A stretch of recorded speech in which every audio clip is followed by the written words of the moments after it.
Donc comme l'a souligné Johan lors de ce début de présentation, Microfocus Desktop Container comporte différents modes de création d'images qui peuvent être importées sur un serveur. Donc Johan vous a parlé rapidement de l'interface Studio qui permet de prendre un snapshot de la station avant et après et de capturer la différence, ce qui générera le paquet. Comme vous pouvez le voir en haut, il est possible de publier sur une clé USB.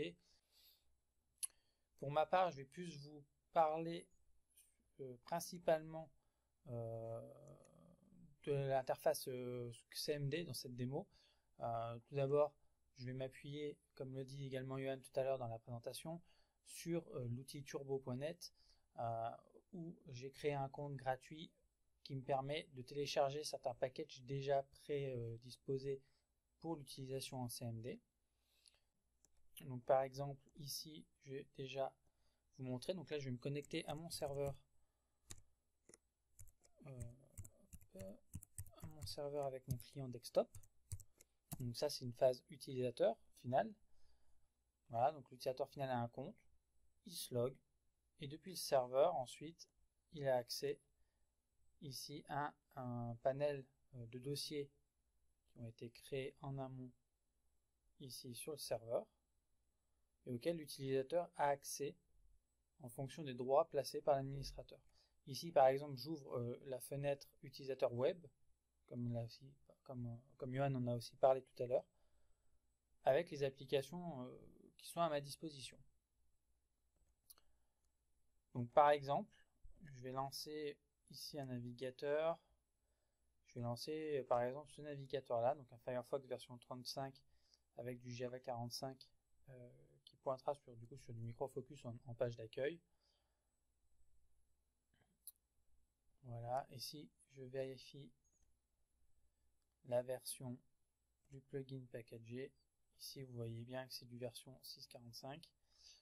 Pour pousser plus loin et vous montrer que l'application n'est pas du tout installée sur le poste, qu'elle est uniquement virtualisée,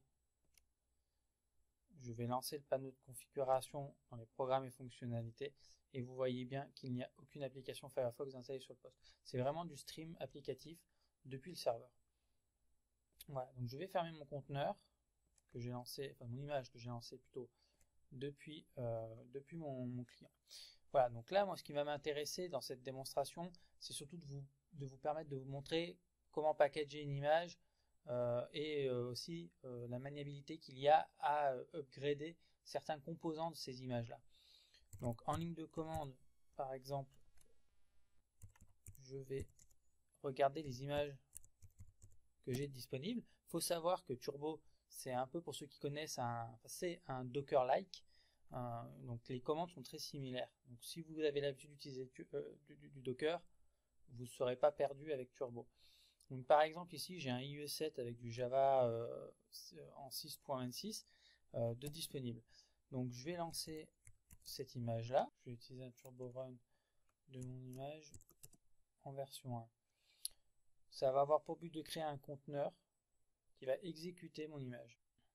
Voilà, donc là je démarre mon IE qui est pré-packagé sur ma station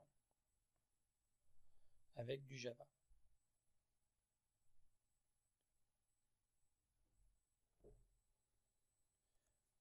Voilà, donc je vais faire un test de Java en ligne pour que vous puissiez attester de la version.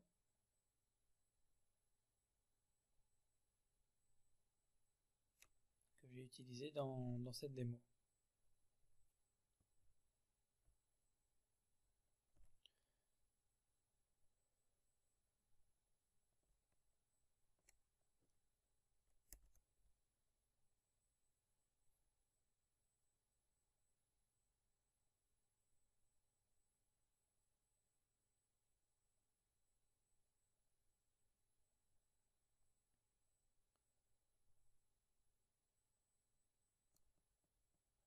Voilà, donc le résultat c'est bien une version 6.26 qui est utilisée ici.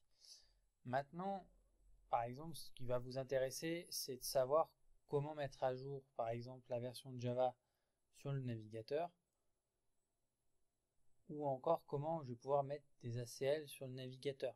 Donc d'abord, ce que je vais vous montrer, c'est que toutes les images ici que je vais utiliser pour packager, pour intégrer Java et IE ensemble, je les ai conservées. Donc du coup, il est facile pour moi de lancer mon Java, par exemple en 8 ici, en version 8.101,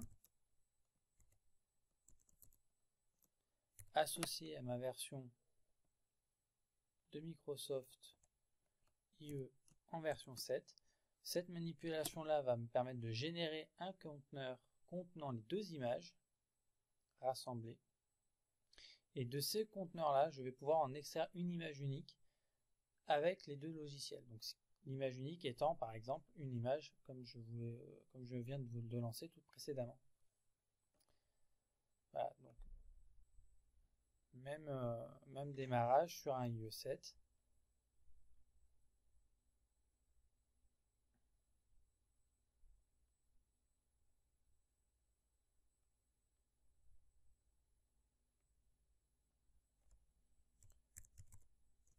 Et je vais retester la version de Java.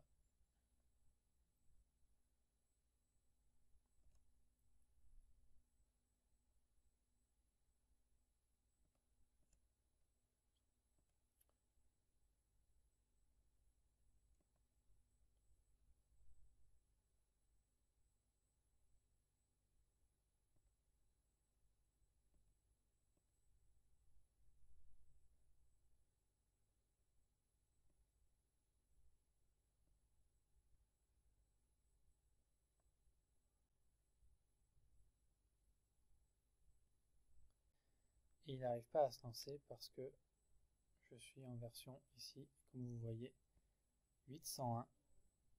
Et étant donné que j'ai pas fait de configuration avancée pour autoriser ce site-là à exécuter Java, et ici vous attestez bien que la version est de nouveau et donc bien été mis à jour.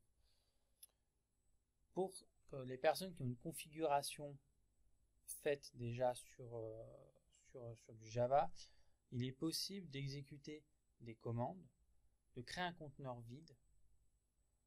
À l'intérieur, on peut exécuter des installations de logiciels, donc faire tout à la main sans avoir d'image préconçue comme j'ai utilisé ici pour cette démonstration, et de configurer ces images-là, de verrouiller la configuration. Ça peut être par exemple sur du Firefox interdire des mises à jour, ça peut être de mettre des sites web par défaut comme sur la première image que j'ai exécutée où j'avais Microfocus, le site de Microfocus en page d'accueil.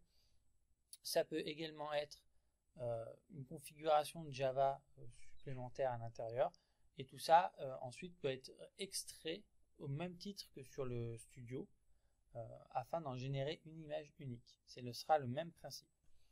Donc là, ici, je vais vous continuer sur ma démo. Ici, j'ai un tag. Ce tag-là, c'est le conteneur que j'ai créé, enfin, qui a été créé et généré. Donc maintenant, si je vais regarder ma liste de conteneurs,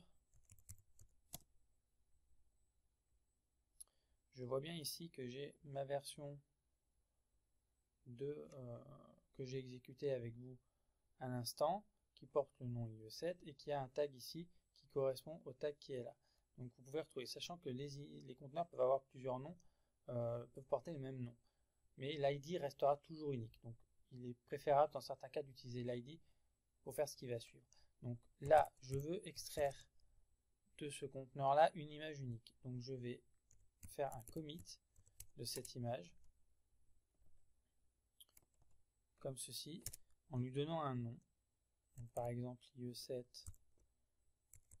Java 8.101, qui sera en version 1. Voilà, donc ici, il utilise mon conteneur. Il génère l'image.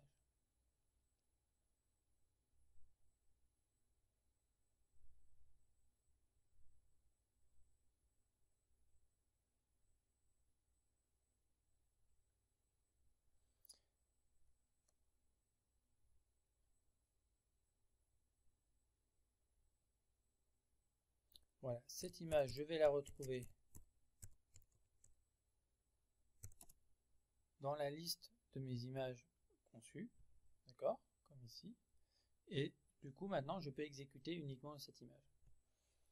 Maintenant, ce qui vous intéresse, c'est de pouvoir placer des ACL sur cette image-là pour, par exemple, autoriser l'utilisateur à aller que sur certains sites, soit les sites du domaine local de la machine, soit des sites de domaine externe en particulier, etc.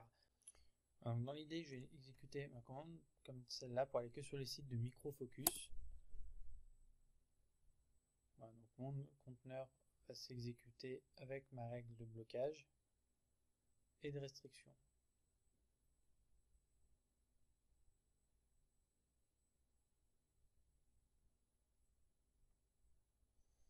Donc là, par exemple, Google ne fonctionne pas, comme on vient de le voir.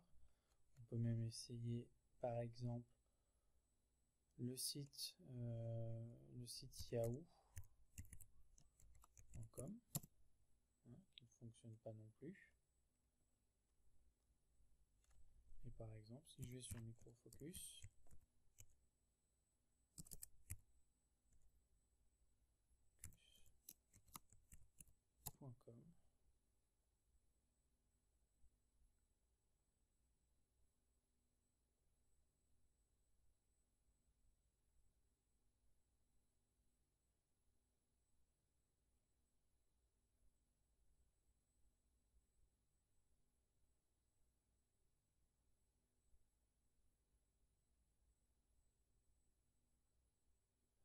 voilà, j'ai le site qui va se charger.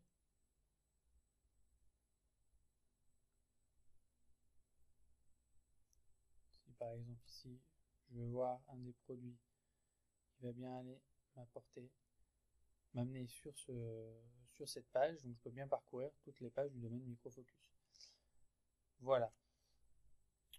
Donc je pense que je vais m'arrêter là sur la démonstration et redonner la main à Yoann afin qu'il puisse poursuivre la session de ce webinaire. Et puis n'hésitez pas, si vous avez des questions à la fin Yoann en parlera à la fin du webinaire, n'hésitez pas si vous avez des questions.